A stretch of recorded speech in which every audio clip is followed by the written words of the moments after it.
ওই দিক থেকেও গাড়ি আসছে, এই দিক থেকেও গাড়ি আসছে, দুইজন গাড়ি গেল টক্কর হয়ে মানে একদম স্পট হয়ে গেল, মানে ডেট হয়ে গেল লোক। হ্যাঁ, বোলেরো ছিল আর একটা টেলার, হাইপে টেলার ছিল।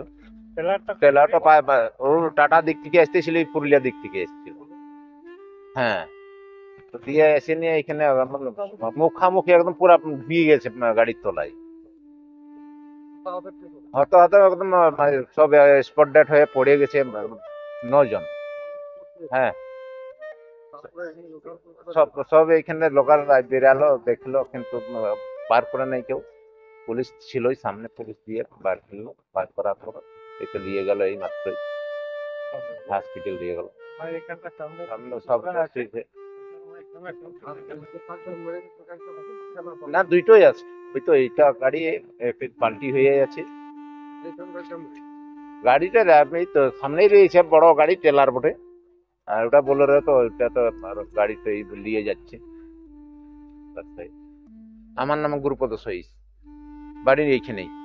এই পুরুলিয়া দিকে গেলে একটা বোলেরো আসছিল, আর এই দিক থেকে সম্ভবত এই গাড়িটা আসছিল এলপি। আর এই মুখামুখি এইখানে ধাক্কা লাগার পরে বোলেরো যতজন প্যাসেঞ্জার ছিল মনে হয় ডেটেই হয়ে গেছে সব কটা। 9 জন। তারাকে সঙ্গে সঙ্গে এই বহরমপুর থানা থেকে পুলিশ আছে, ওনারাকে উদ্ধার করে নিয়ে যায় হসপিটাল থেকে 9 জনে স্পট ডেট হয়ে গেছে। আগে এরকম বহুবার হয়েছে, সামনেটা হয়েছে, এইখানে একবার হয়েছে রাতের দিকে, মোটর সাইকেল, ওটাও স্পট হয়ে গেছে একবার।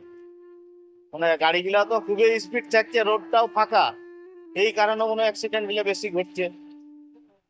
তবে আমার মনে হচ্ছে অ্যাক্সিডেন্ট ঘটার কারণটা এই ফোর লাইনটার জন্য, ফোর লাইন না করার জন্যই অ্যাক্সিডেন্ট গুলো বেশি ঘটছে।